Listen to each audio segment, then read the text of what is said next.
Professional BS programme ఇది కేవలం degree కాదు మీ ఫ్యూచర్ కెరీర్ కి డైరెక్ట్ గేట్వే. పూర్తి వివరాలకు వెంటనే స్క్రీన్ పై కనిపిస్తున్న నంబర్స్ కి కాల్ చేయండి.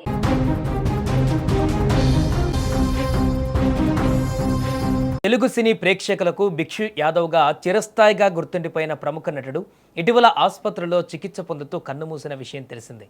తెలుగు, తమిళం, హిందీ భాషలలో తనదైన rough look, powerful screen presence, భయపెట్టే విలనిజంతో కోట్లాది మంది సినీ అభిమానుల మనసులలో ప్రత్యేక స్థానం సంపాదించుకున్న ఈ సీనియర్ నటుడు కన్నుమూయడం భారతీయ సినీ పరిశ్రమకు తీరని లోటుగా భావిస్తున్నారు. ప్రదీప్ రావత్ 1952లో ఢిల్లీలో జన్మించారు. సినీ రంగంలోకి రాకముందు బ్యాంకు ఉద్యోగిగా పనిచేశారు. అయితే నటనపైన ఉన్న ఆసక్తితో ఉద్యోగానికి రాజీనామా చేసి కళారంగంలోకి అడుగుపెట్టారు.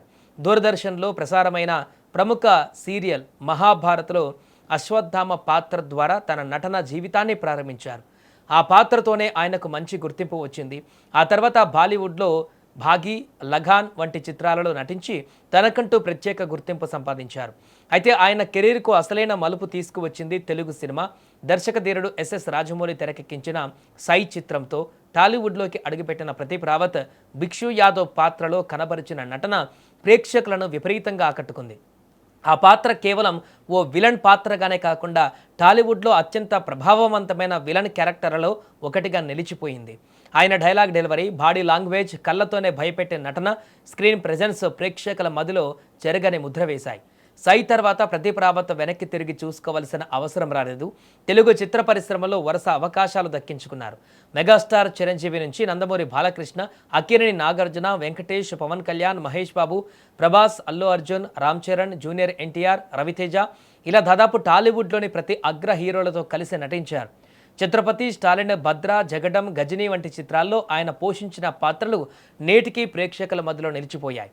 విలన్ పాత్రలతో పాటు క్యారెక్టర్ ఆర్టిస్ట్ గాను తనదైన ముద్ర వేశారు. ప్రదీప్ రావత్కు టాలీవుడ్ పైన ప్రత్యేకమైనటువంటి అభిమానం ఉండేది. అనేక ఇంటర్వ్యూలలో తెలుగు చిత్ర పరిశ్రమను తన గాడ్ మదర్గా అభివర్ణించారు.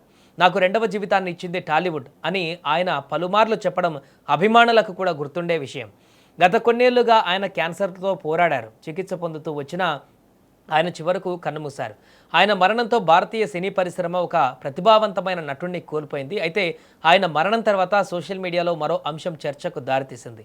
ఉప ముఖ్యమంత్రి పవన్ కళ్యాణ్ సంతాపం వ్యక్తం చేయగా టాలీవుడ్కి చెందిన మరికొందరు ప్రముఖుల నుంచి వెంటనే స్పందన కనిపించలేదని పలువురు నెటిజన్లు ఫైర్ అవుతున్నారు.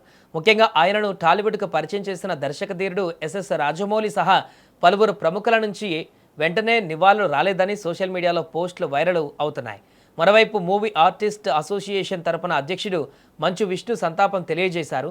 సినీ ప్రముఖులు, అభిమానులు ప్రదీప్ రావత్ కుటుంబ సభ్యులకు ప్రగాఢ సానుభూతి వ్యక్తం చేశారు.